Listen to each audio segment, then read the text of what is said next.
na sa mga pistahan. Fiesta. Sino kakaalam ng fiesta? Anong meron pag fiesta?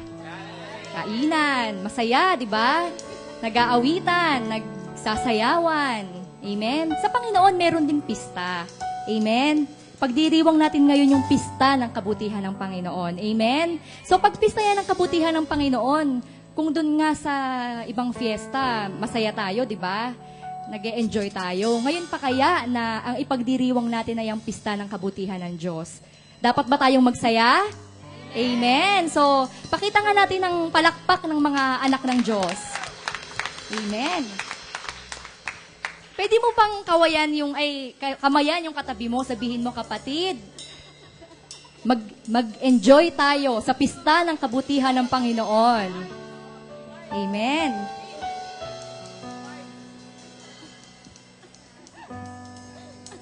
Amen. Tayo pong magpuri sa ating Diyos. Pwede po tayong sumayaw.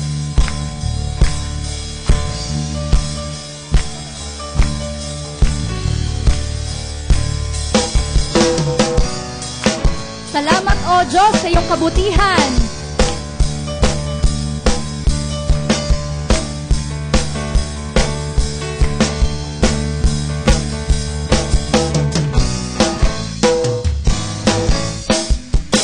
Pista ng iyong kabutihan, pista ng iyong katapatan, pinagdiriwang namin nag-iisang Diyos, aming manunubos, Jesus. Pista ng iyong kabutihan, pista ng iyong katapatan, pinagdiriwang namin nag-iisang Diyos, aming manunubos, Jesus. Pista ng iyong kabutihan, narito na, pinagdiriwang namin nag-iisang Diyos, aming manunubos, Jesus. Pista ng iyong kabutihan, pista ng iyong katapatan, pinagdiriwang namin nag-iisang Diyos, aming manunubos, Jesus. Sa lahat ng panahon, dapat ipagpuni, ikaw lang Panginoon ng mga ani, sa'yo lang nagmumula lahat naming pagpapala, sa'yo lang ibibigay tanging pagkilala. Pista ng iyong kabutihan, pista ng iyong katapatan, pinagdiriwang namin nag-iisang Diyos, aming manunubos, Jesus. Pista ng iyong kabutihan, pista ng iyong katapatan, pinagdiriwang namin nag-iisang Diyos, aming manunubos, Jesus. Dulot mo'y katuwiran, kagalakan, kalakasan at kasaganahan. Dulot mo'y katuwiran, kagalakan, kalakasan at kasaganahan. Dulot mo'y katuwiran, kalakasan at kasaganahan. Dulot mo sa buhay ko, dulot mo sa aking kaligtasan. Pista ng iyong kabutihan, pista ng iyong katapatan, pinagdiriwang namin nag-iisang Diyos, aming manunubos, Jesus. Pista ng iyong kabutihan, ang katapatan, pinagdiriwang namin nag-iisang Diyos, aming manunubos, Jesus. Sa lahat ng panahon, dapat ipagpuni, ikaw lang Panginoon ng mga ani, sa'yo lang nagmumula lahat naming pagpapala, sa'yo lang ibibigay tanging pagkilala. Narito na! Pista ng iyong kabutihan,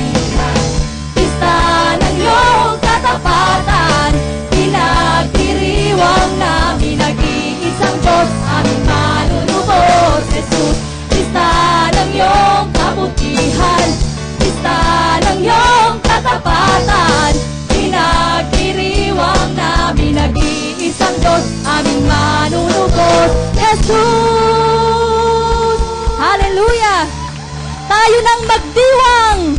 Amen! Ito ang pista ng kabutihan ng Panginoon. Hallelujah!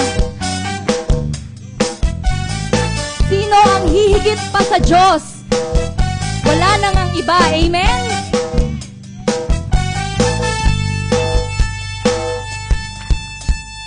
Sinong hihigit sa iyong kapangyarihan?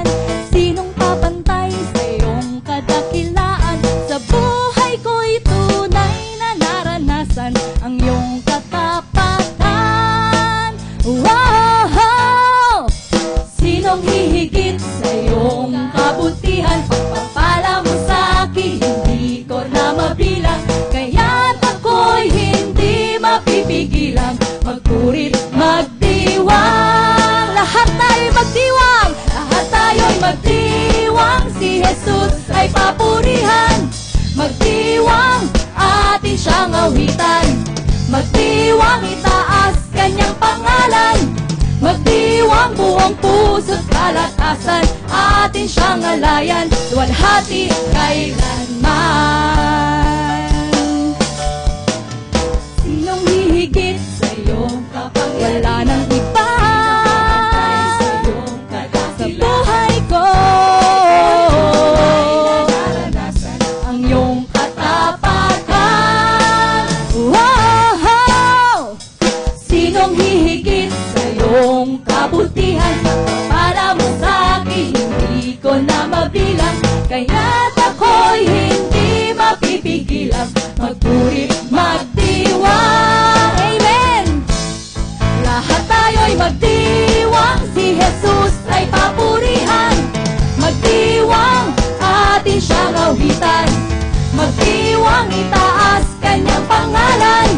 Magdiwang, buong puso't kalakasan. Atin siyang alayan, luwalhati kailanman.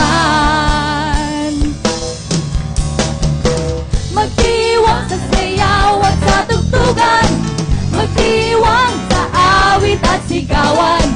Magdiwang sa tunog ng kagalakan. Magdiwang, buong puso't kalakasan. Atin siyang alayan, luwalhati kailanman. Woo! Tayo nang magdiwang. Pwede mong kunin yung katabi mo at sumayaw kayo sa Panginoon. Amen! Magdiwang, magsaya sa Panginoon.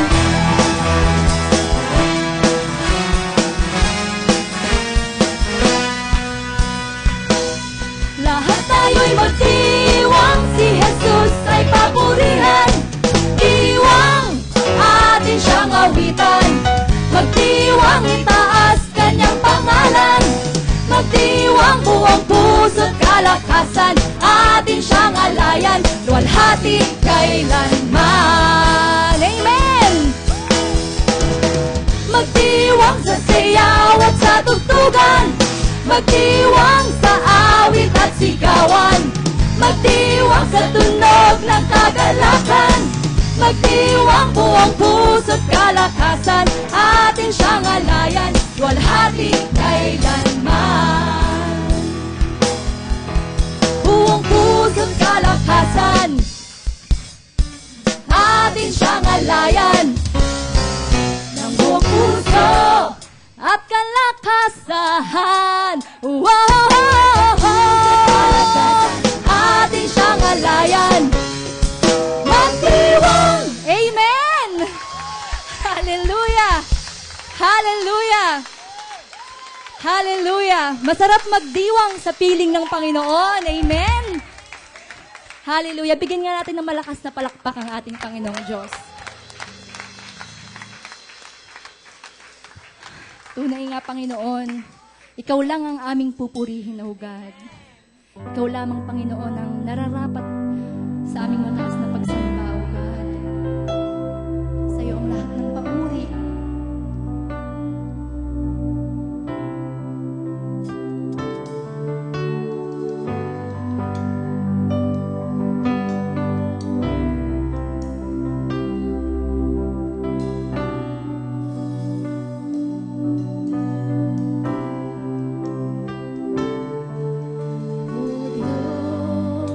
Sa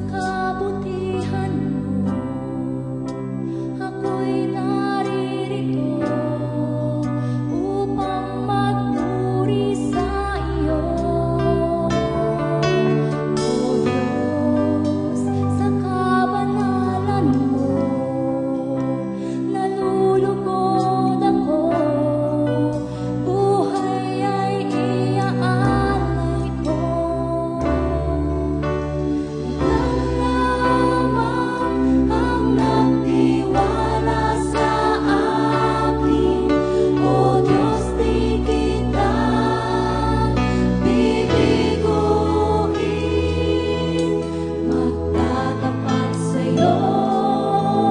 Maglilingkod ako, O Diyos, kay buti mo.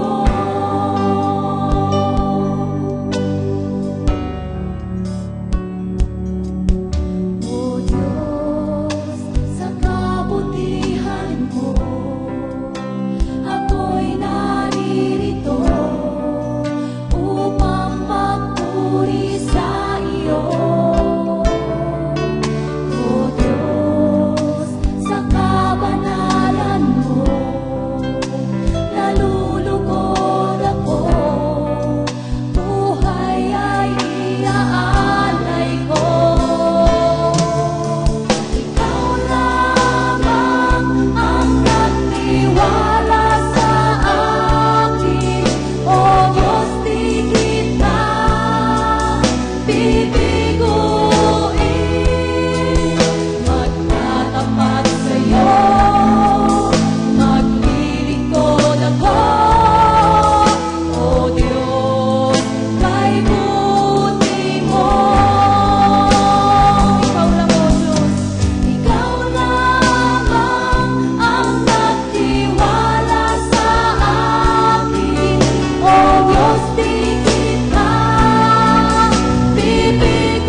Tinataas, sinasamba ang ngalan mo. Purihin ka, Panginoon. Ikaw lamang, Panginoon. Ikaw lamang. Ikaw lang, O Diyos. Ikaw Hallelujah. Oh, ikaw lamang. Come on. Worship God. Hallelujah. Worship the Lord. Hallelujah. Mataas, ihahayag, pangalan mo'y itatanyag, ang pagsamba'y ialay, Panginoon, ikaw lamang. Tataas, ihahayag, ang ngalan mo'y itatanyag,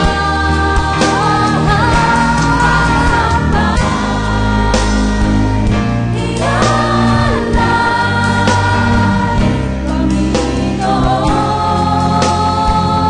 ikaw lamang. Itataas, ihahayag, ang ngalan mo'y itatanyag,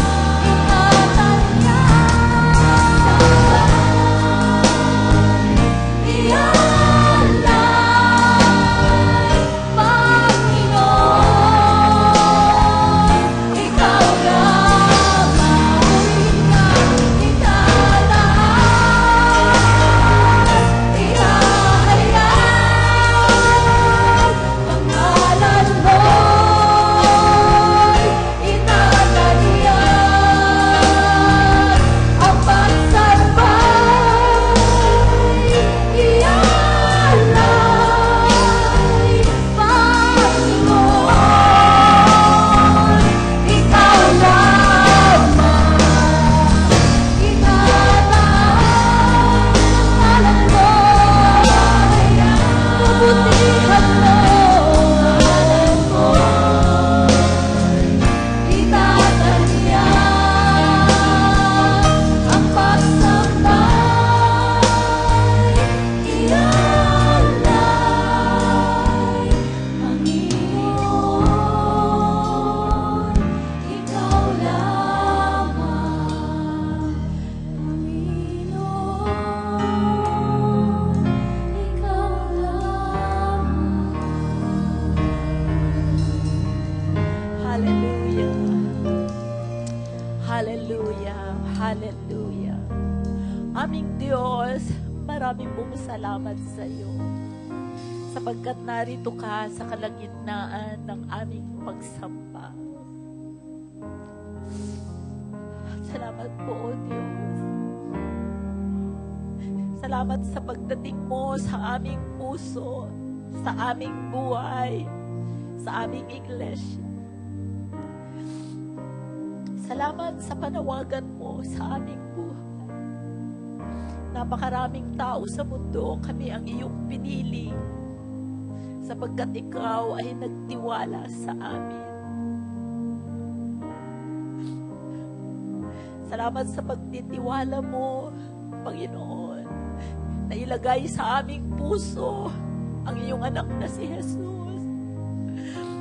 Na ilagak sa aming espiritu ang iyong banal na espiritu.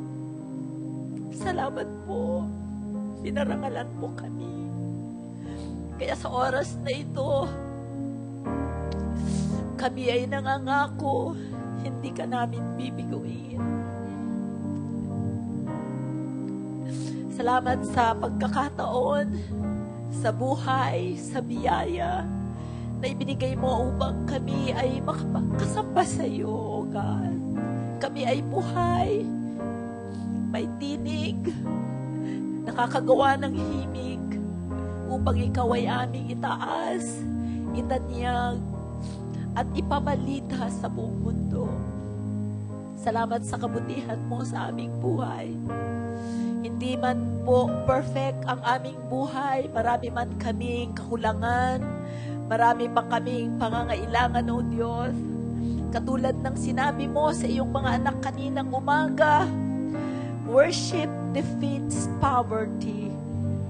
At sa aming pagsamba sa iyo, ito ay ginagamit mo na kalakasan ng mga anghel mo upang, Panginoon, makapagwagi kami sa kahirapan, makapagwagi kami sa karamdaman, makapagwagi kami sa lahat ng kaganapan sa aming buhay na hindi naaayon sa iyong dakilang plano. At sa oras na ito, alam namin, maliban na kami ay samahan mo, mananatili kaming mahina. Ngunit dahil kasama ka namin, magwawagi kami, Panginoon. Salamat, O Diyos, sa presensya mo sa hapong ito. Tunay nga, ngayon pa lamang, puspos na ang aming puso. Salamat sa pagbisita mo, aming Diyos. Salamat sa biyaya mo, Jesus. Salamat po at kahit sa aming pag-aaral ng iyong salita, Banal na Espiritu, ikaw ang aming tagapagturo. Hayaan mo na lahat ng salitang maririnig namin ay magbabago sa aming buhay. Pinupuri ka namin sa presensya mo, walang katulad na kagalakan. At alam namin ano man ang mga bagay na aming, Lord, mga preoccupation namin at issues namin sa buhay. Panginoon, alam namin magtatagumpay kami sapagkat the battle is yours. We give you praise. We give you glory and honor. This is our prayer today. In Jesus' name we pray. And everybody said, Amen. Palakpakan natin ang Panginoon. Woo! Hallelujah! Woo! Hallelujah! Hallelujah! Hallelujah! Glory! Glory to God. Hallelujah. Pwede na po tayong makaupo. Meron po ba tayong mga panauhin ngayong hapong ito? Meron ba? Glory to God. Dinala nyo ang sarili nyo. Sa susunod, magdala tayo ng bisita. Amen? Are you blessed? Salamat sa 5. Amen. Are you ready for the word? Praise the Lord. Wala kayo kaninang umaga. Napakaganda ang mensahe ng ating Panginoon. Walang nag-amen. Sino ang nandito kaninang umaga? Praise the Lord. So, buksan po natin ang ating Bible ang message na ito ay para sa inyo. Amen. Sa mga nag-a-attend ng afternoon service. Grabe ang worship kaninang umaga. Sobra kaming binisita ng Panginoon. At lalo na rin ngayon. Amen. Napakabuti ng Diyos, di ba? Kaninang inaawit natin yung ikaw lamang ang nagtiwala sa akin. Kahit ako nga, wala akong tiwala sa sarili ko. Nung tinawag ako ng Panginoon na maglingkod, ayaw ko, tinatakbuhan ko. Ngunit ang Panginoon ang nagtiwala sa akin. And that was history. And glory to God, hindi ako nagmatigas ng ulo na iwasan ang panawagan. My life was never the same again. I will not trade my ministry or my calling to anything on earth. Amen. Kaya sa hapong ito, pananiniwalaan ko na, alam nyo, brothers and sisters, kung tayo, worship is not just singing or dancing or raising your hands to the Lord. Worship is giving your life to Him fully, totally. A living, sabi nga sa Bible, a living sacrifice.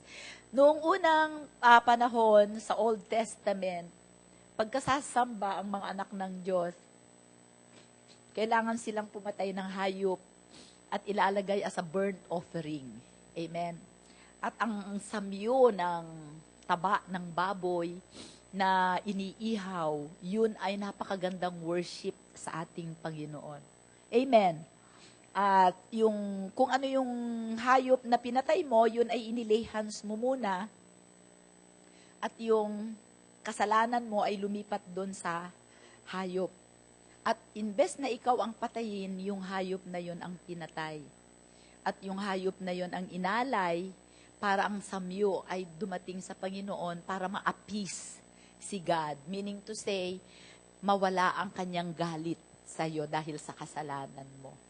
Today, we do not need to do that because the Lord Jesus offered Himself as the sacrifice. Siya ang namatay at siya ang nag-alay ng buhay niya sa Panginoon. At ngayon, makipagkaisa lamang tayo sa Panginoon. Amen, Panginoong Jesus. At ibinigay natin ang ating buhay sa Kanya. Wala kang iiwanan.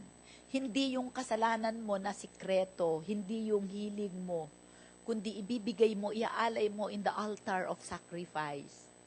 Matutuwa ang Panginoon. Malulugod siya. So, today, the Lord does not need a burnt offering. The Lord needs an offering that is alive. Whom He can trust to do the work that Jesus left behind. Alam niyo, ang Panginoong Jesus, umalis pero sinimulan lang niya ang gawain sa kaharian. Iniwan niya sa atin. Kaya sabi niya sa John, greater things you can do because I will go to the Father. Sinimulan lang niya ang trabaho ng pagpapalaganap sa kaharian ng Diyos. Tayo na nakakilala sa Kanya, na nag-alay ng buhay sa Kanya, ang pinagkatiwalaan niya na magpapatuloy. Can you imagine that the work of God will not be done without you? Amen. Kung hindi ako nagpagamit sa Panginoon, walang Rema Word of God Church ngayon. Amen. Glory to God. So, sa ating paglilingkod sa Panginoon, maraming sagabal, maraming discouragement ang ibabato ng dyablo sa ating buhay. But God has created us to be more than conquerors and to be victorious in life. Amen. So, dapat hindi tayo mag-give up. Kasi yung isipin mo na lang na ang Diyos na makapangyarihan, naglikha ng langit at lupa, ibibigay sa iyo ang kanyang tiwala upang ipagpatuloy mo ang kanyang gawain. Napakalaking karangalan nun, hindi ba? Praise the Lord. Glory to God. Amen. So, ang ating word para sa araw na ito, pinangalanan kong where your treasure is. Basahin natin ang ating Bible sa Matthew 6:19. Sa hapon, Tagalog ang ating preachings, di ba? Pero, okay lang, mag-attend kayo ng morning at afternoon. Glory to God. Kaninang umaga ay vengeance and recompense. Paano natin pababayarin kay Satanas lahat ng ginawa niya sa ating buhay, lahat ng kanyang mga ninakaw. Amen. So ngayon, yun ang word kaninang umaga, ito ang word ngayong hapon. So basahin natin po ng sabay-sabay. Huwag kayong magtipon ng mga kayamanan para sa inyong sarili dito sa lupa. Na dito ay naninira ang bukbok at ang kalawang at ang mga magnanakaw ay nakakapasok at nakakapagnakaw. Kundi magtipon kayo para sa inyong sarili ng mga kayamanan sa langit, na doon ang bukbok at ang kalawang ay hindi makapaninira at ang mga magnanakaw ay hindi rin makakapasok ni makakapagnakaw. Sapagkat kung nasaan ang iyong kayamanan, naroon din naman ang iyong puso. Ang mata ang ilawan ng katawan. Kung tapat ang iyong mata, ang buong katawan mo'y mapupuno ng liwanag. Ngunit, kung masama ang iyong mata, ang iyong buong katawan ay magiging kadiliman. Kaya't kung ang liwanag na nasa iyo ay kadiliman, anong laki ang kadiliman? Walang makakapaglingkod sa dalawang Panginoon. Sapagkat kapopuotan niya ang isa at iibigin ang ikalawa. o magiging tapat siya sa isa at hahamakin ang ikalawa. Hindi kayo makakapaglingkod sa Diyos at sa kayamanan.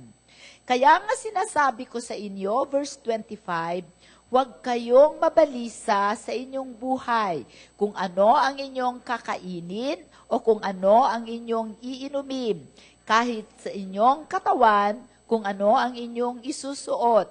Hindi ba higit ang buhay kaysa pagkain at ang katawan kaysa damit? Amen. Pagpalain ng Panginoon ang pagkabasa ng kanyang salita. Heavenly Father, I thank you that as I break the word, the bread of life today, mabubusog kami, Panginoon, ng mga anak mo. We give praise, Holy Spirit, to you. In Jesus' name we pray. Amen.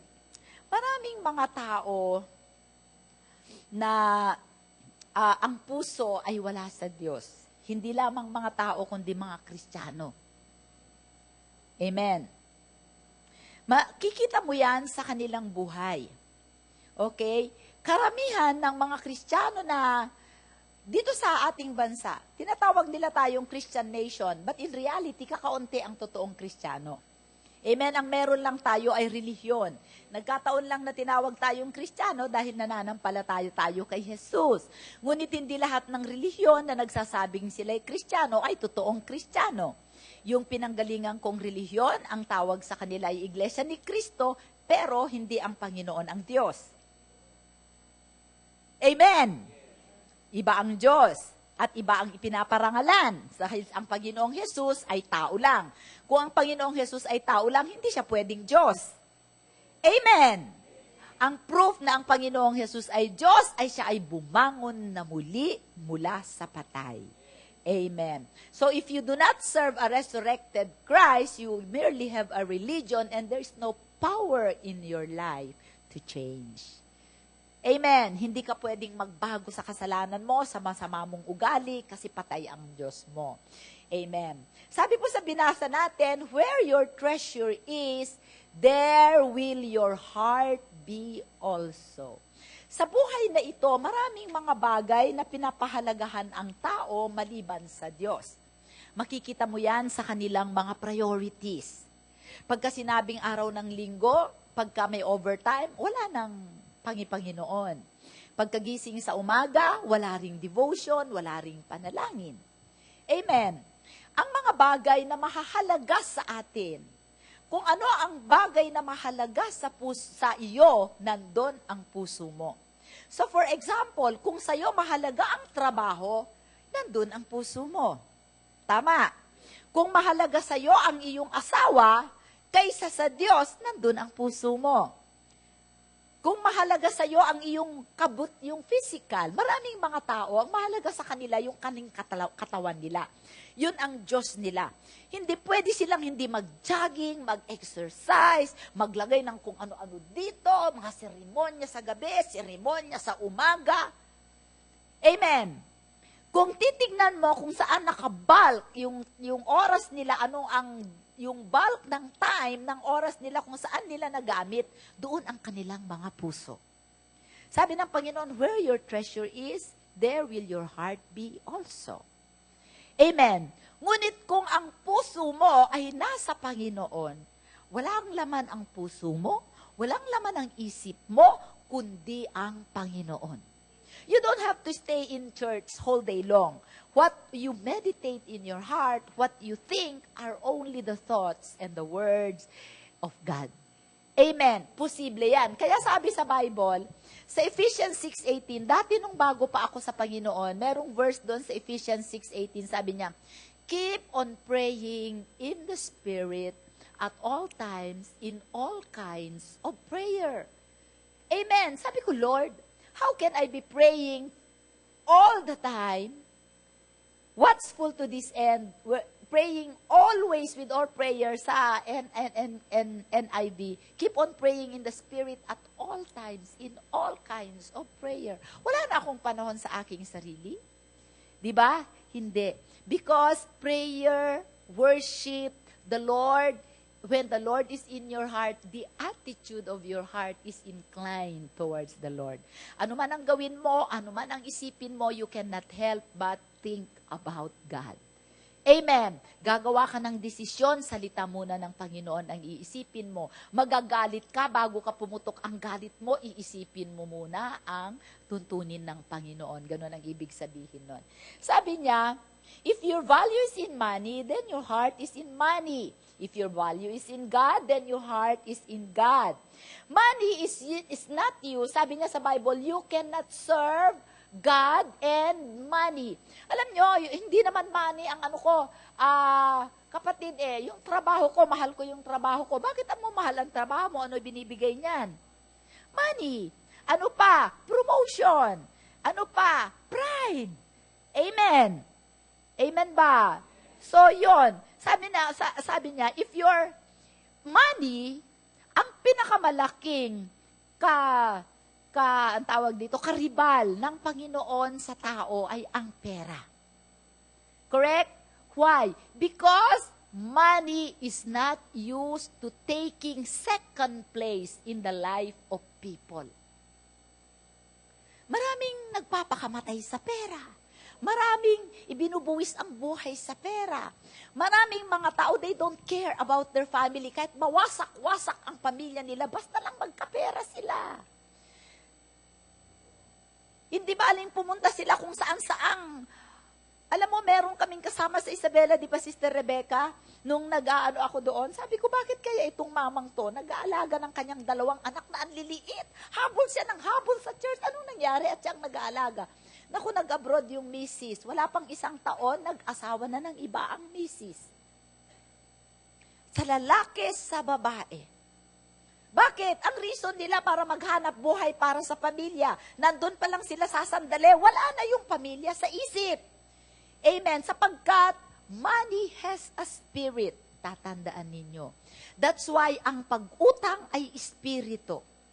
Alam ninyo, ang debt, ang utang, hindi lang yan mathematical na may utang kang ganito, may interest na ganito. Hindi. Sabi ng Bible, you cannot serve God and mammon. Amen. Mammon, yan ang tawag dun sa goddess noong unang panahon na wino-worship ng mga hidden dahil yan ang nagbibigay sa kanila anything that they want because you can buy everything with money. Sabi sa Ecclesiastes, money answers all. If you have money, you have power. Ang nangyari, ang pera ayaw niyang maging second place lang niya sa buhay mo. And it is money, ang pera, ang pinagmumulan ng anointing ng dyablo sa buhay mo. Sabi sa John, when we received the Lord Jesus and the Holy Spirit, we were all anointed by the Spirit of God. In fact, sabi ng Bible, you don't need to know. Sabi niya, you know all things because of the anointing of God. But when you make money your number one, the spirit of mammon will take over you. Amen. The devil draws his power from the love of money. That's why the Bible says, do not love money. Pastora, bakit ikaw? Marami kang pera. I have money because I don't love money. I love God. Amen? If all my money is gone, I know God can give me more than what I will lose. Because God is the source of money. It's not the devil. Anything that the devil has, he has stolen away from God. Even the faith of Adam, the devil stole it. When he stole the faith of Adam, he perversed it and made it into fear. Amen. Walang pag-aari ang dyablo. Over-stretch na nga yung faith ni Adam na yun fear na yun The moment you are fearful, your faith will fizzle out. Because that is something stolen. Amen. So, ingatan natin na ang ating puso ay sa Diyos. Hindi sa mga bagay, things that are valuable in this world? Mga alahas, mga reputasyon, mga pera. Amen? So, we have to be careful that our heart, although we are working for money dahil kailangan natin, hindi naman pwedeng wala tayong pera. And besides, ang kaloobas, ang gusto ng Panginoon, magkaroon tayo ng maraming pera. But the money in a Christian hand is a money with a mission. Amen. Amen. So, ang ibibigay ng Panginoon, if you will purpose in your heart that the money that the Lord will bring to you will be used for His kingdom, bantayan mo, kapatid, kung paano dumami ang pera mo na hindi mo na-imagine before. Noong ako ay maborn again, 0 ang aking net worth. Alam niyo, ang tao may net worth. Di ba pag ipinanganak ka, wala ka namang pag-aari, wala kang ng damit, hubot-hubad ka. Amen. As you go through life, nag-accumulate ka. Amen. Tumataas ang net worth mo. Amen. At this point in my life, ang taas ng net worth ko. But, at this point in my life, I am more dependent on God than on anything else that I have. Anytime I can fly away. Alam nyo yun? Pagka pala ka tumatanda, di po ba, minsan, yung paningin mo, yung pag-apak mo, minsan parang mabibigla ka kasi, di ba, kaya ang daming naaaksidente, ang daming namamatay, ang daming na-stroke, bigla lang silang nawawala. Hindi ba? Ngunit, kung isipin mo, kung ang buong buhay mo, ang mahalaga sa iyo ang Panginoon, brothers and sisters, itong buhay na ito, panandalian lang ito. Amen. Amen. Mahalaga na ang ating puso ay nasa ating Panginoon. Amen? Doon po sa, ngayong mga panahon na ito, money is something that is ever increasing in people's mind and heart. Hindi ba? Ang pangunahin ngayon sa puso ng mga tao ay pera. Bakit? Ang gadget, they change every 3-4 months. May iPhone ako ngayon, mamaya gusto ko naman Samsung May iPad ako dati, nung nakita ko na may mini iPad, ayoko na yung aking mabigat na iPad. Gusto ko itong maliit na iPad. Amen? Kung ano ang uso, dun ako. Kung ano ang ano. Amen ba? So people, ang mga tao, hindi nila nalamalayan, nahihiwalay na sila sa Diyos kasi napaka-focus nila sa pera, pera, pera, pera, pera. Diba? You cannot serve God and money. Okay. Sabi po dun sa Matthew, hindi tayo pwedeng maglingkod sa Panginoon at the same time maglilingkod tayo. Kaya nga kanina nung kinakanta na natin na ikaw lang ang aking Diyos, ikaw ang aking itataas, ihahayag. Napansin ninyo kung gaano kagrabe ang move ng Holy Spirit as you sing that? If you are singing that from the bottom of your heart, brothers and sisters, allow the Lord to work for you. Amen. Dapat lang tama ang ating atensyon.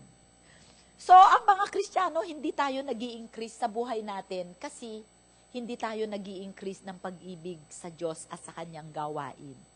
Amen? You can be in ministry, you can be serving God, pero ang motive ng paglilingkod mo ay hindi naman talaga mo mahal ang Panginoon, wala pa rin mangyayari sa iyo. Because God looks at the heart. Puso ang tinitingnan ng Panginoon. Ngayon, ang nais ng Panginoon sa atin ay yumaman. Do not, huwag niyo akong ma-misinterpret pag sinabi ko na dapat ang ating puso ay nasa Panginoon. Sapagkat kung nasa atin ang puso ang Panginoon at ang Panginoon ang piniplease natin, magiging magnet tayo ng money. You don't have to work for money. You don't have to labor for money. Amen. Okay. Sabi sa Isaiah 51 verse 1, basahin natin para hindi po tayo makatulog. Wala bang Tagalog? Isaiah 51 verse 1. Kayo'y makinig sa akin. Kayong sumusunod sa katwiran. Wala ba dyan sa aking Wala? Wala po? Nabura? Okay? Sabi po niya, basahin niyo sa Ingles, sa Tagalog, kayo'y makinig sa akin. Kayong sumusunod sa katwiran, kayong naghahanap sa Panginoon. Tumingin kayo sa malaking bato na inyong pinagtapyasan at sa tibagan na pinaghukayan sa inyo. Tibagan na pinaghukayan sa inyo. Tignan ninyo si Abraham na ama ninyo at si Sarah na nagsilang sa inyo. Sapagkat nang siya'y iisa ay tinawag ko siya at pinagpala ko at pinarami siya. Verse 3, sapagkat kaaliwan ng Diyos, sapagkat kaaliwan ng Panginoon ang Zion, kanyang aaliwin ang lahat niyang sirang dako at gagawin niyang parang Eden ang kanyang ilang. Ang kanyang disyerto na parang halamanan ng Panginoon, kagalakan at kasayahan ay matatagpuan doon. Pagpapasalamat at tinig ng pag-awit. Amen. Sabi ng Panginoon, naghahanap ba kayo sa Diyos? At naghahanap ba kayo ng, sabi niya, ng katwiran? Sabi niya, tumingin kayo kay Abraham. Sabi ng Panginoon dyan, look to Abraham your father. Ano nga ba ang ginawa ng Panginoon kay Abraham? At ano ang tugon ni Abraham sa ating Panginoon? Kasi siya daw ang ating tignan. Upang ang ating buhay ay mapaparis kay Abraham, siya ang ama ng pananampalataya, siya ang ama ng ating pananampalataya, at siya ay pinagpala ng Panginoon ng todo, at sa pamamagitan ng pangako ng Panginoon kay Abraham, ipinamana sa atin ng Diyos ang buong mundo. Tama? Ang mga nakikita ninyo diyan sa labas, ang mga bundok, ang ocean, lahat na yan dito sa lupa, pag-aari natin yan. Ang mga ginto doon, ang mga minerals, ang mga isda, ang mga halamanan, ang mga livestock, lahat ng ito ay pag-aari natin. Hindi ito pag-aari ng dyablo. Amen. Tingnan natin ngayon si Sarah at Abraham na sabi ng Panginoon, pamarisan natin sila. They were people of faith, right? Tingnan natin sa Genesis 12, verse 1 to 2. Sinabi ng Panginoon kay Abraham, umalis ka na sa iyong lupain, sa iyong mga kamag-anak, sa bahay ng iyong ama, at pumunta ka sa lupaing ituturo ko sa iyo. Next, gagawin kitang isang malaking bansa. Ikaw ay aking pagpapalain. Gagawin kong dakila ang iyong pangalan, at ikaw ay magiging isang pagpapala. Amen. Pagpapalain ko ang magbibigay ng pagpapala sa iyo, at susumpain ko ang mga susumpa sa iyo, at sa pamamagitan mo ang lahat ng angkan sa lupa ay pagpapalain. Sa pamamagitan ni Abraham, lahat ng angkan sa lupa ay pagpapalain. Kasama ka doon, sabi mo sa katabi mo. Amen. So tignan natin ang ginawa ng Panginoon kay Abraham. Una, sabi ng Panginoon kay Abraham, umalis ka sa iyong mga magulang. God is unhooking Abraham doon sa kanyang kinagisnan, amen, na hindi nakakakilala sa Diyos. Amen. You have to be separated. God is unhooking Abraham from a system that is ungodly. Ang tatay ni Abraham, si Terah, ay unang kinausap ng Panginoon. Ang kanilang negosyo ay gumagawa sila ng mga Diyos-Diyosan at hindi sila sumasamba sa Diyos. Amen. A lot of us, meron tayong relihiyon. Meron tayong mga parientes na hindi naniniwala sa Diyos. Sabi ng Panginoon, umalis ka dyan, umalis ka. Because if you don't remove yourself, pareho yung kanilang way of thinking, yung kanilang mga salita na a-absorb mo, yung mga paniniwala nila, God will not have a time to speak to you. Amen. You will be bombarded with their belief, with their tradition, with their mindset, na walang pagkakataon ang Diyos na hubugin siya, na mailagay niya, mahubog ang idea ng Panginoon sa puso mo, na siya ang pamamarisan mo. Come to think of it, lahat tayo galing dyan. Ngunit, Yung iba sa atin, hindi family, kundi friends. Marami tayong mga kaibigan, they are affecting the way we think. Amen. Once you unhook yourself, in that situation, God said, I will bless you. And I will make you a blessing. The reason why God will bless you is that so you can be a blessing. But if you are blessed and you are not a channel of blessing, the blessing will stop. Because the purpose of the blessing is to bless others. So if your heart is not in the covenant of God, your heart is for you. I tell you, brothers and sisters, kahit nakaupo ka dyan, nakikinig ka ng word, nothing will happen. Because God is God and His word is true. Unhook yourself. May sistema ang kaharian, may sistema ang mundo. Huwag kang mag-immerse sa sistema ng get out, get out. Amen. Eh yung iba sa atin, takot umalis. Why? Because you think your parents is your source. Because you think your husband is your source. But your source is God. Amen. And it takes faith to stand on the truth. Amen. Okay. So, mahalaga yon. Alam nyo, nagpupuri ako sa Panginoon at nahiwalay ako sa aking mga kamag-anak. Kasi kung hindi ako nakihiwalay sa kanila, sila ang nag-shape ng aking isip. Sila ang nag-shape ng aking future. But praise God, the Lord found me. And nagkaroon ako ng panahon na aralin ang salita ng Diyos. Nagkaroon ako ng freedom na makapag-interact sa mga kapareho ko ang Espiritu. Amen. Amen. Okay. So makikita natin, ito ang kapamaraanan ng Diyos. Alisin niya tayo doon sa lugar na alam niya na makakapigil para magkaroon tayo, mapagpala tayo ng Panginoon. Okay? So, ang emphasis is, if you love God, meaning to say, love God, love His kingdom, love His word, amen, He will bless you. And so that you can be a blessing. Kasi sabi niya dun sa binasa natin kanina sa Isaiah, this world is a world of that is decaying. There are a lot of waste places.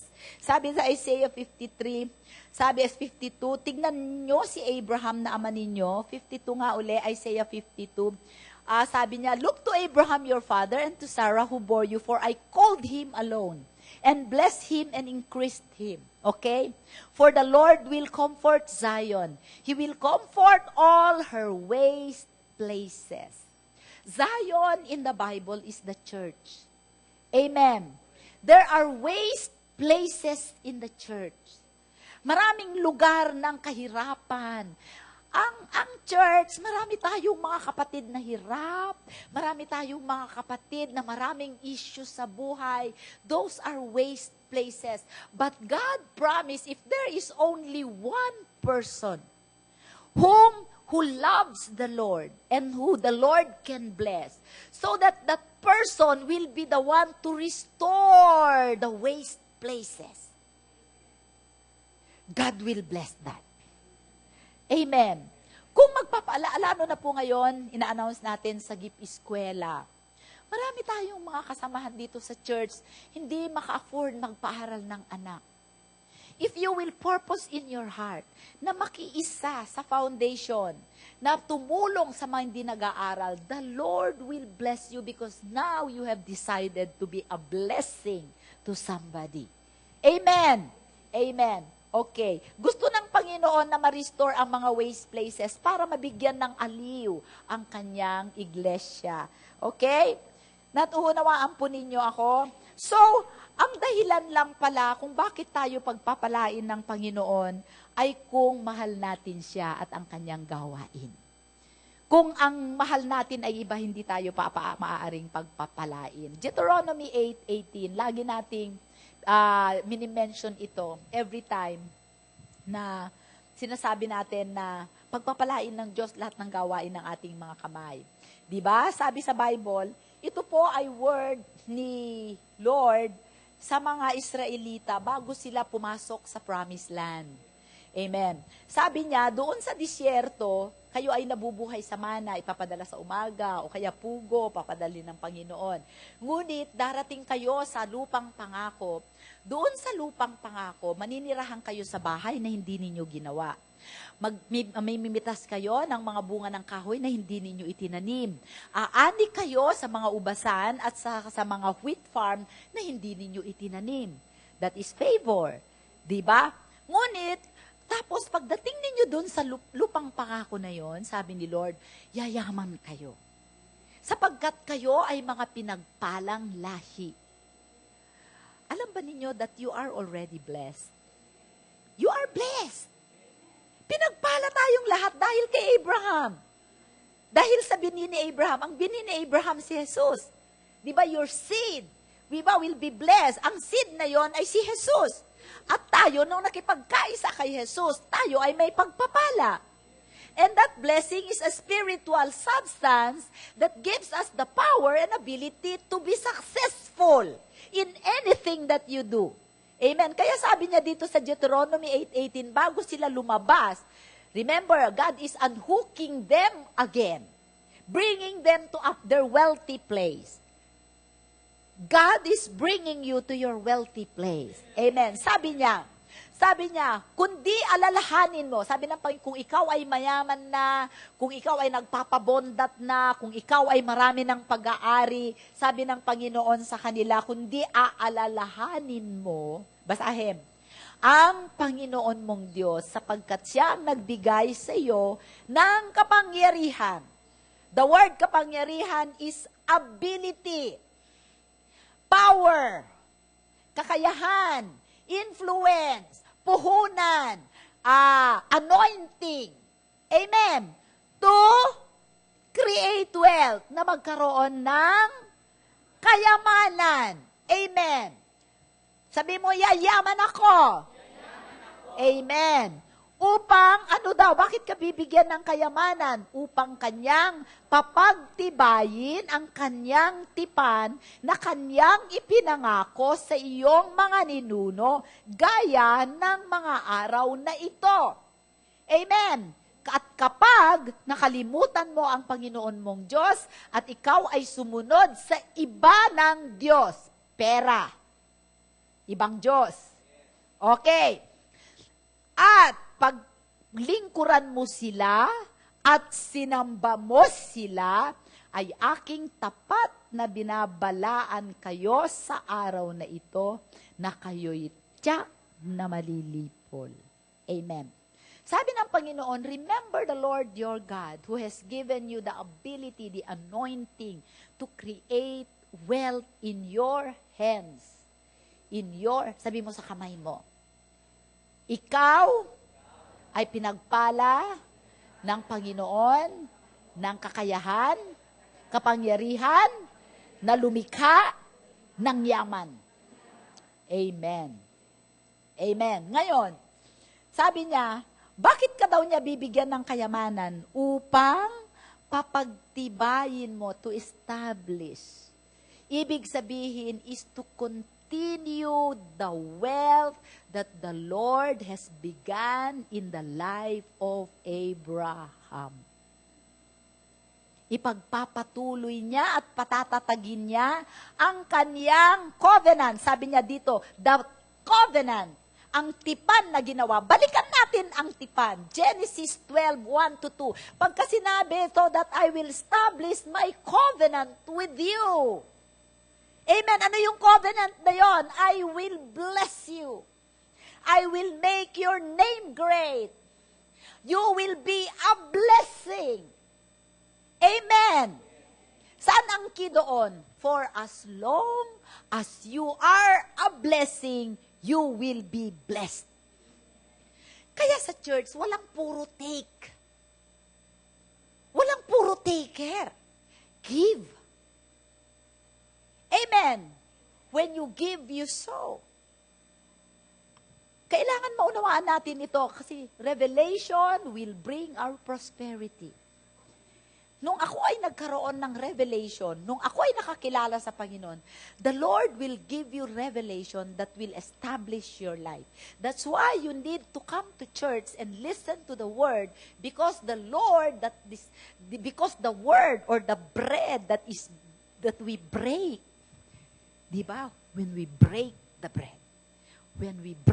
bread, I am breaking the bread today. The bread of life.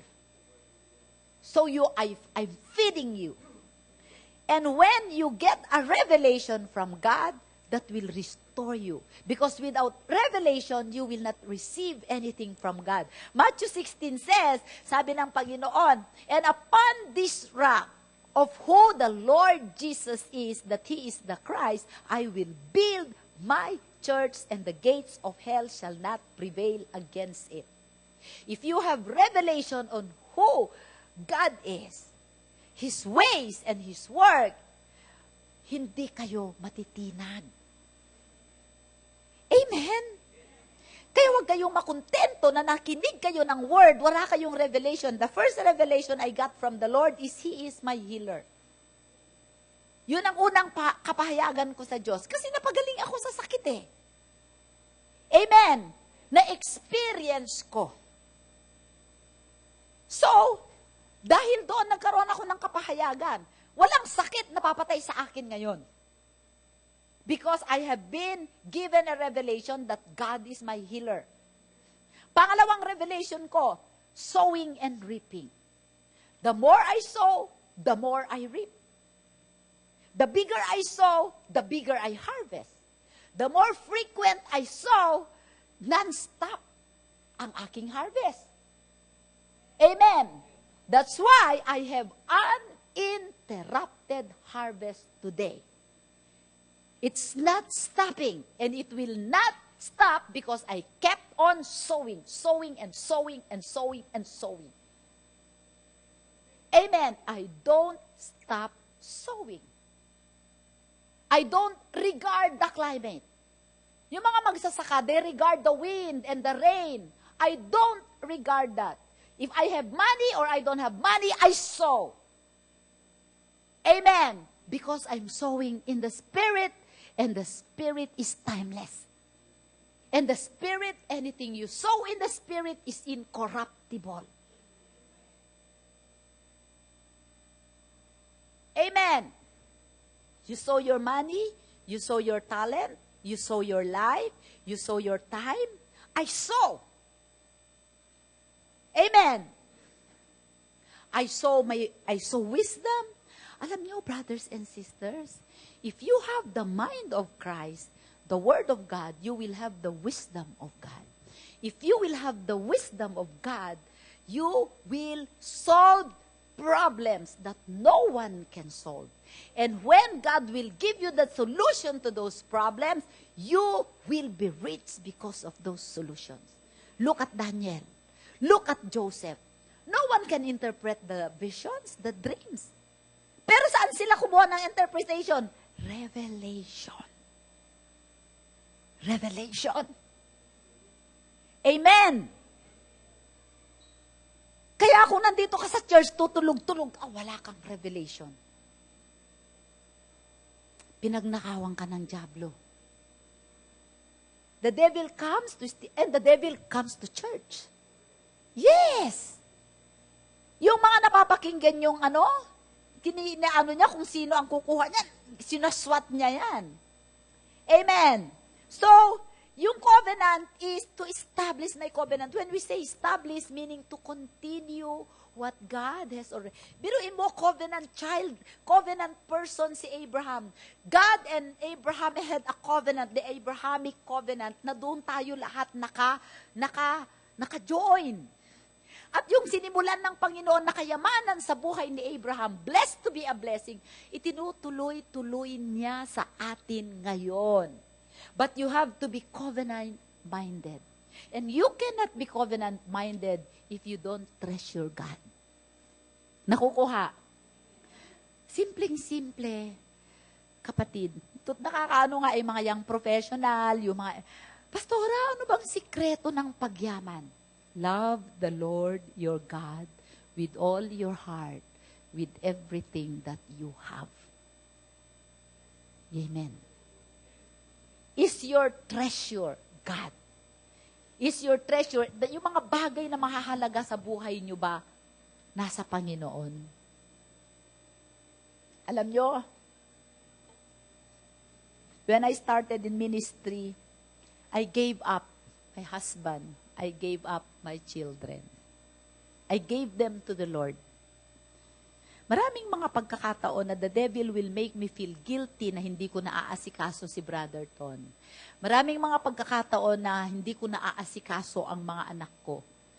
Ay, hindi ko naman sa pinapabayaan sila. But there are times na, halimbawa, gusto nilang manood kami lahat ng sine, mas kailangan ko na mag-pray.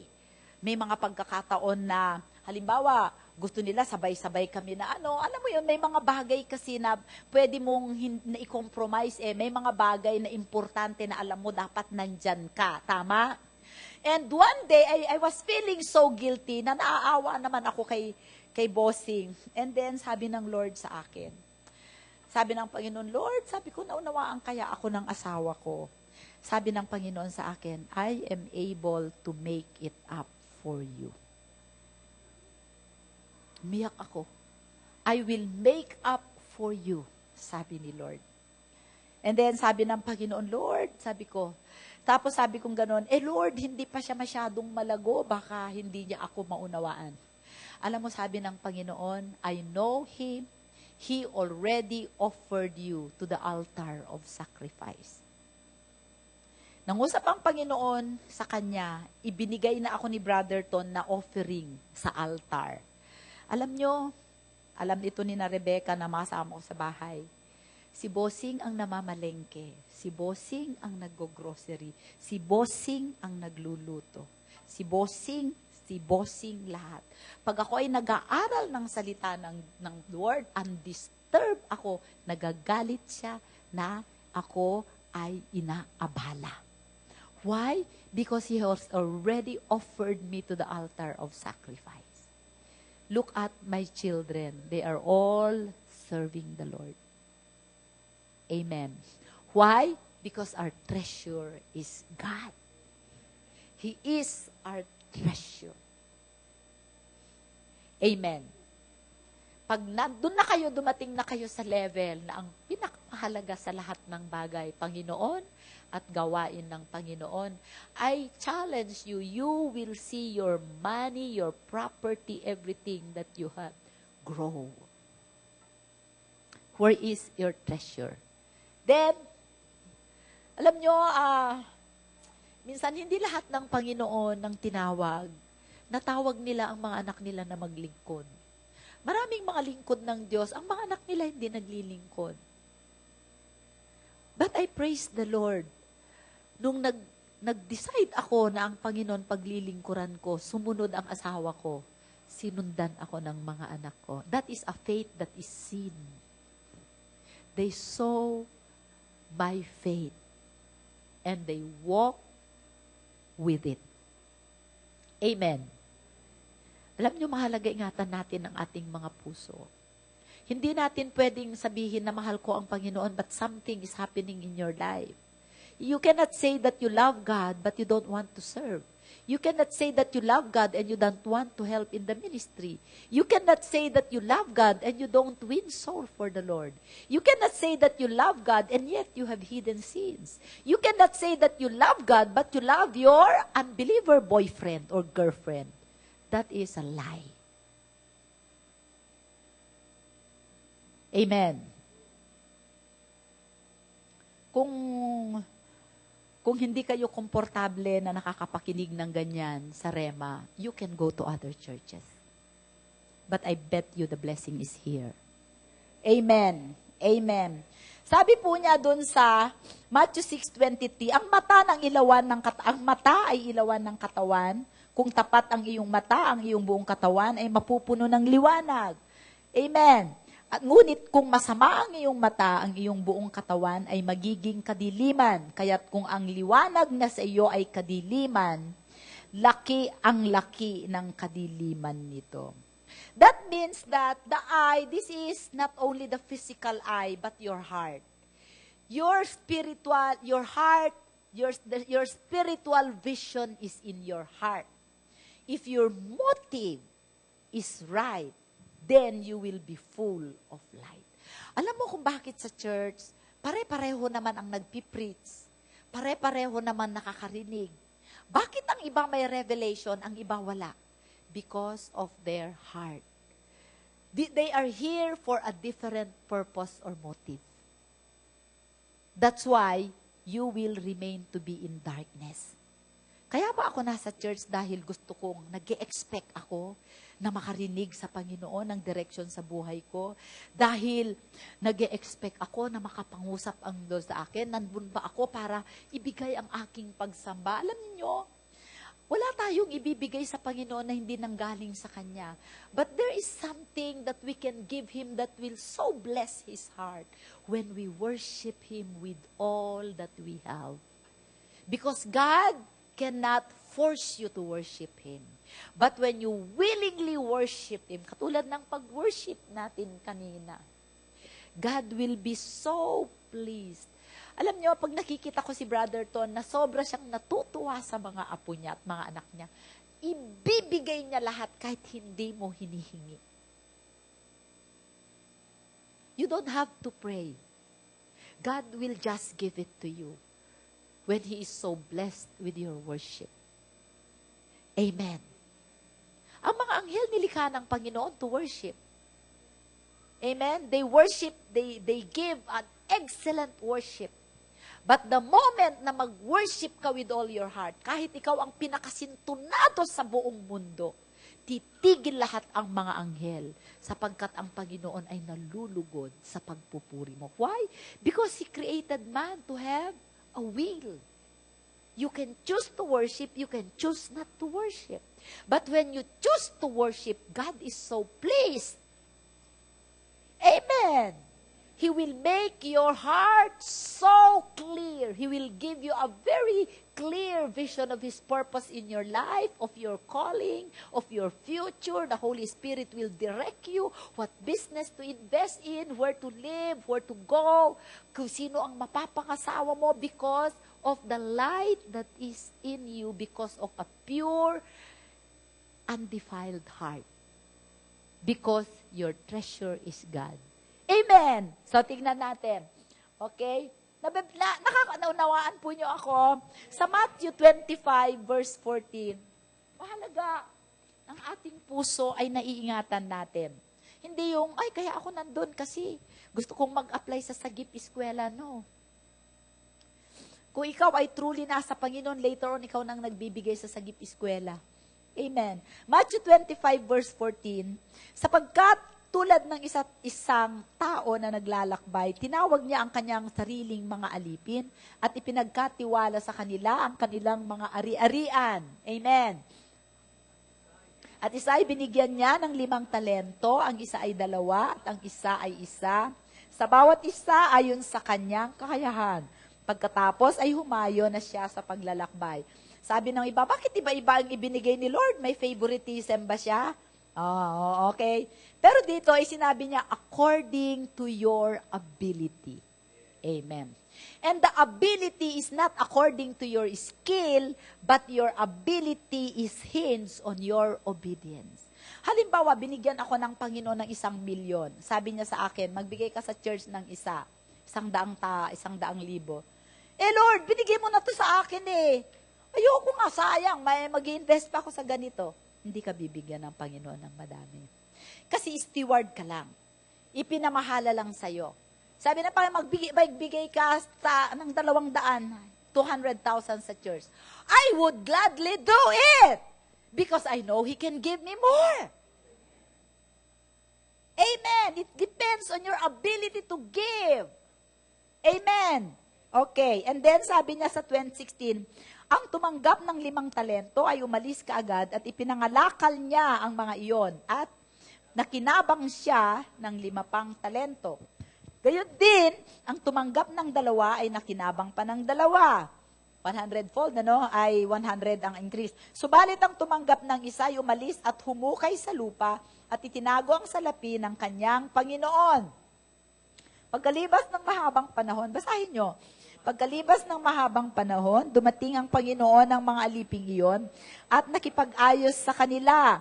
Ang tumanggap ng 5 talento ay lumapit at nagdala ng 5 pang talento na nagsasabi, Panginoon, binigyan mo ako ng 5 talento. Heto, ako'y nakinabang ng 5 pang talento. Sinabi sa kanya ng Panginoon niya, magaling, mabuti at tapat na alipin, naging tapat ka sa kaunting bagay, pamamahalain kita sa maraming bagay. Pumasok ka sa kagalakan ng iyong Panginoon. Amen. So, ang tinawag ng Panginoon, makikita ninyo pagka binasa pa ninyo ito hanggang sa verse, yung tao na hindi niya ginamit ang talento niya, na ibinaon niya, ano ang ginawa ng Panginoon? Kinuha at ibinigay doon sa marami. At saan niya dinala yung hindi gumamit ng talento? Tinapon sa isang madilim na lugar kung saan ay may nagngangalit na mga ngipin. Saan napunta yon? Sa impyerno. Amen. Ngayon tayo, pinagkalooban tayo ng talento ng Panginoon. Amen. Ano ang ginagawa natin sa talento? Number 1, we have to be fruitful. Pabungahin mo, padamihin mo yung talento na ibinigay sa iyo ng Panginoon. Amen. Binigyan ka ng talento na magluto, gamitin mo, maghanap buhay ka. Amen. So, ibig sabihin, kung binigyan ka ng Panginoon, let's say, sabihin natin, huwag na lang yung talent or skill. Sabihin natin, puhunan. Binigyan ka ng pera ng Panginoon. Dapat gamitin mo yon faithfully. Make it fruitful. Make it increase. Ilagay mo sa bangko kung kinakailangan, pero sa bangko wala kang kikitain. Amen. At nakakalungkot na isipin mo, ang mga taong pinagkatiwalaan ng pera, halimbawa, bakit mo ilalagay sa bakit mo idideposito saan ba yun? New Zealand ba yun? Saan ba yun? Switzerland. Ang rekwa mong pera. Samantalang, kung kunin mo yung pera na yun, i-invest mo dito sa Marikina, mag-create ka ng jobs, mababago ang mukha ng Marikina. Amen? Yung mga tao na nandoon, di ba, we were called to restore wasted places. Amen. Alam nyo, brothers and sisters, kaya mahalaga magnegosyo tayo. Ako, halimbawa, marami akong pharmacist. Meron ako sa Isabela, meron ako sa Batangas, meron ako sa Laguna, meron ako sa Bacood. Amen. Hindi lahat ng mga pharmacy na yan ay pare-parehong malalaki ang kita. Amen. Malaki ang kita dito, doon katamtaman ang kita, dito break-even ka lang, pero hindi ako nagsasara. Amen. May covenant ako kay Lord patungkol sa aking negosyo. Ano ang covenant ko? Ang sabi ng Panginoon, I want to express my love to the people by making to them available effective low-cost medicine. God is a practical God. So yun ang aking basic na purpose, love. Hindi yung para magkabal ako ng maraming pera. Amen. Kung kumita yan, ibibigay ko sa church. But, tignan ninyo ang benefits. Tignan ninyo kung bakit dyan ako nagnegosyo. At nirecruit ko lahat ang mga pwedeng magnegosyo dyan. Maliban sa ang may-ari ay Kristiyano, born again. Number 1, nag-create ka ng job. Kung meron akong 40 na employee, 40 ang nakikinabang sa aking negosyo.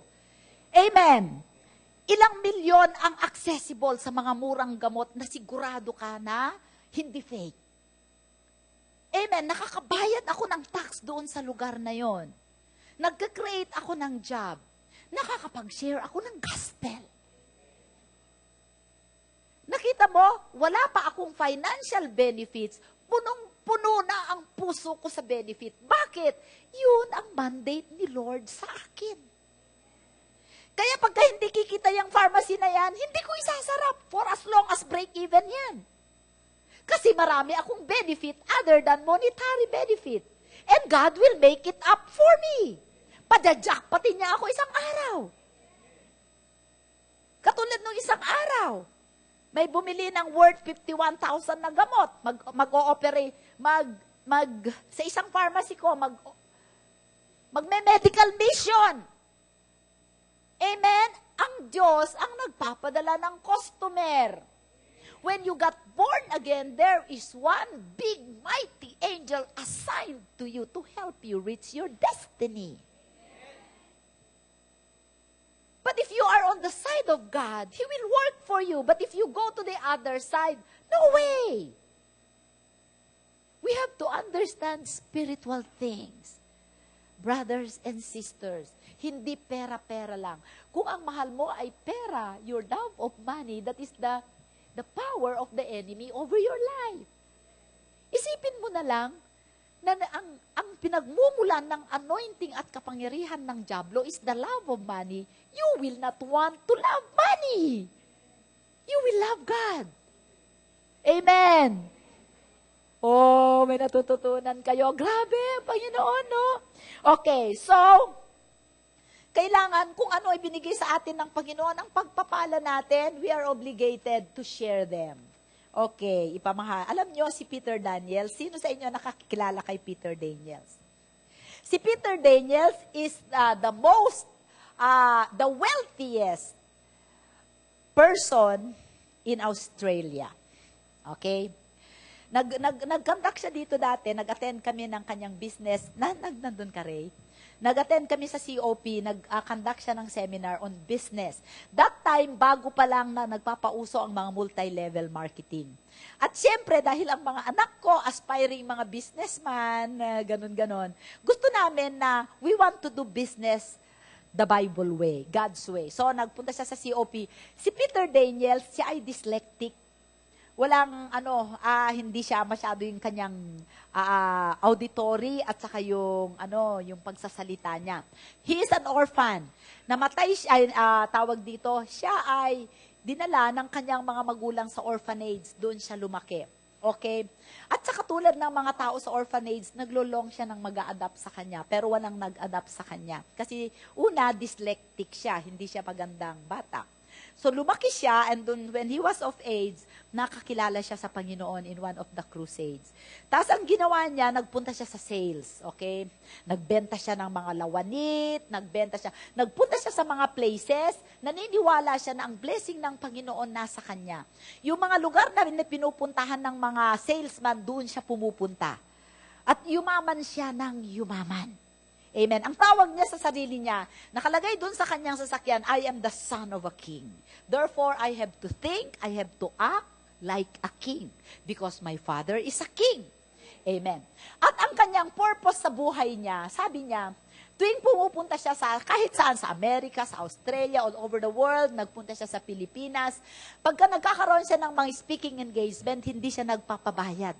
Kahit pamasahe, kahit hotel accommodation, kahit love gift, hindi siya nagpapabayad. May covenant siya sa Panginoon.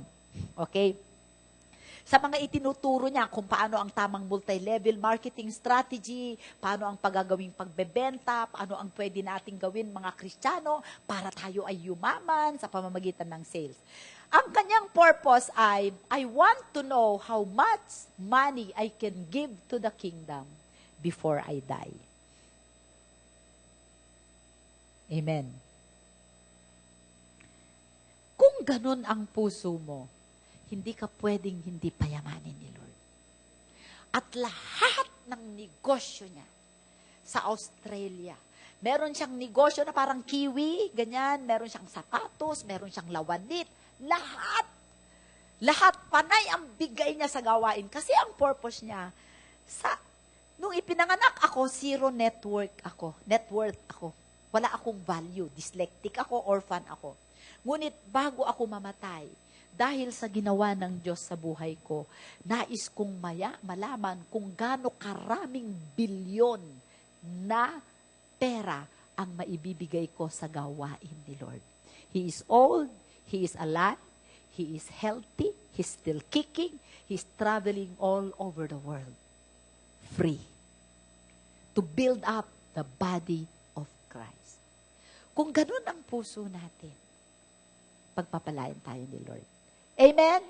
That is what you call, is my life and priority aligned with the covenant of God. Last na po tayo. Okay. Okay. Kung ang Diyos ang ating priority at ang kingdom building ang laman ng ating puso, the Lord will make us rich. The Lord will drop wisdom, ideas in our minds na tayo ay yayaman. Amen.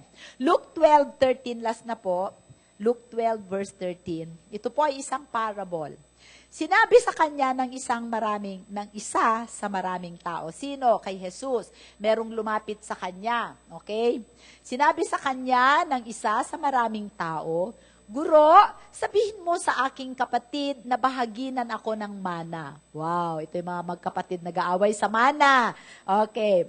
Subalit sinabi sa kanya ni Jesus, Lalaki, sino ang nagtalaga sa akin upang maging hukom o tagapamahagi sa inyo? Verse 15, sinabi niya sa kanya, mag-ingat kayo at magbantay laban sa lahat ng kasakiman, sapagkat ang buhay na ito ay wala sa kasaganaan ng kanyang mga ari-arian. Amen. At nagsalaysay siya sa kanila ng isang talinghaga. Bago ako pumunta sa inyo, alam niyo po ang buhay. The more you have cares. Alam mo, naranasan ko. Minsan, may mga binili kaming mga lupa, pinagpatayuan ng poultry, pinagpatayuan ng real, pinagpatayuan ng ipil, ng fortune. Ang dami. Minsan sasabihin sa akin ni Brother Ton, nasaan yung titulo ng ganon? Ay, nako titulo, sana naman kaya ako maghanap ng titulo. Lahat na lang hinanap mo. More things, more possession, more cares. Minsan, napapagod ako. Sabi ko, buti pa nung simple lang. Buti pa nung iisa lang hikaw ko. Pagka nagbibihis, ako alam ko na yun ang hikaw na isusuot ko. Ngayon, pagka nagbibihis ako, itong damit ko, ay, papalitan ko yung hikaw ko. Hala, hanap ka na naman ng hikaw. Ay, mali yung ito. Ay, mali. Hala, naubos ang oras. Ay, nakakapagod. Pamigay ko kaya lahat ito. Totoo, mapapagod ka. Amen? More possessions, more cares. Kaya minsan, buti pa nung iisa ang titulo ng lupa natin, nakabalot pa yun sa ano. Alam mo yun, sa plastic. Pagka kailangan mo, isasanla mo, pagdating luray-luray, babalutin mo na naman ng scotch tape mo, lalagay mo na naman sa, yun lang, possession mo. Ngayon, nasaan yung ano ng ganyan? Yung scarlet, yung ganito, yung ganyan, yung ganun. Yung ano na, tanongin, nasaan ba yan? Ano ba? Totoo, nakakapagod. Di ba no isa lang ang damit mo pang church? Sabado pa lang malinis na yun, di ba? Nakahanger na. Ngayon, magte-church ka. Ako minsan, magte-church ako maaga tanghali. Ano kayo susot ko dito? Lahat na lang naisuot mo. Pagod na ako. Yoko na, day! Paransin mo to. Totoo. Amen. Okay. So, verse 16, nagsalaysay siya sa kanila ng isang talinghaga. Ang lupain ng taong mayaman, basahin natin, ang lupain ng taong mayaman ay namunga ng sagana. Inisip niya sa sarili, ano ang gagawin ko sapagkat wala akong mapaglagyan ng aking mga ani? Sabi niya, ito ang aking gagawin. Gigibain ko ang aking mga kamalig at magtatayo ako ng mas malalaki at doon ko titipulin ang lahat ng aking mga butil at mga pag-aari. At sasabihin ko sa aking kaluluwa, marami ka ng pag-aarim na imbak para sa mga taon. Magpahinga ka, kumain ka, uminom ka, magsaya ka. Subalit, sinabi sa kanya ng Diyos, hangal. Sa gabing ito ay kukunin ang iyong kaluluwa. At kanino kaya mapupunta ang mga bagay na inihanda mo? Gayon nga ang nagtitipon ng kayamanan para sa kanyang sarili, subalit hindi mayaman sa Diyos. Amen! Hindi tayo magtitipon. Maganda yung marami kang ipapamana, pero dapat ang puso mo una sa Diyos. At ang wisdom ng Panginoon, kung una ang Panginoong Diyos, kahit tapunan ka niya ng tapunan ng napakaraming kayamanan, alam ng Diyos, non-face ka kasi ang mahal mo pa rin siya. Marami kang ipapamana, marami kang ipamimigay. Amen po ba? At doon tayo, kung marami kang pag-aari, marami kang mabe-bless. Alam nyo ang nangyayari dito sa taong to? Meron pa bang kasunod ito? Wala na? So sa kaiisip niya kung ano ang gagawin niya sa marami, hindi ito namatay itong taong ito. Hindi pa, namatay na siya ngayon. Pero noon, hindi siya namatay kaagad. Alam niyo kung ano nangyari sa kanya? Nasiraan siya ng ulo. Amen. So, brothers and sisters, ang challenge natin, tanungin ko kayo, where is your treasure? Amen. Tayo po ay tumayo. Hallelujah. Praise the Lord. Aming Diyos, maraming salamat sa iyo.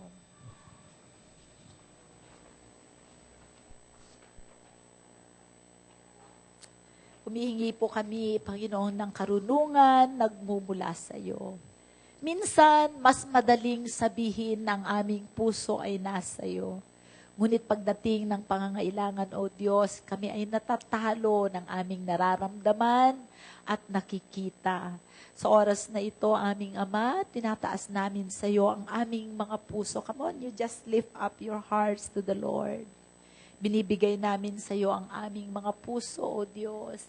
Lord, captivate our hearts for you, to you, O God.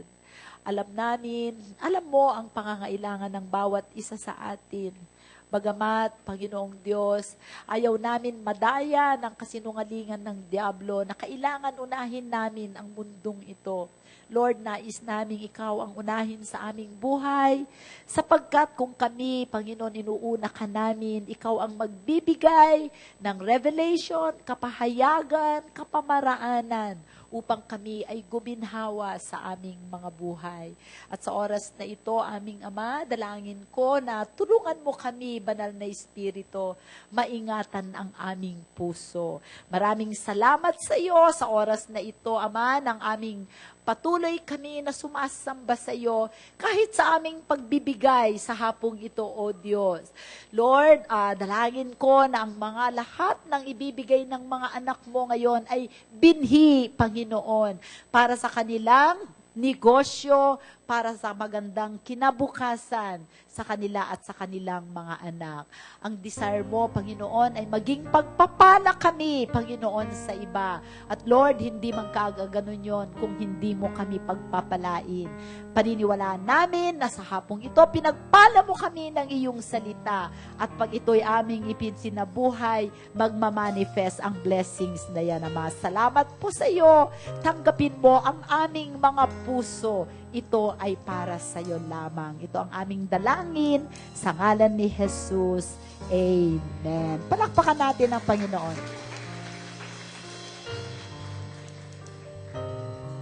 Handa na po natin ang ating mga offerings at tayo po ay magbigay.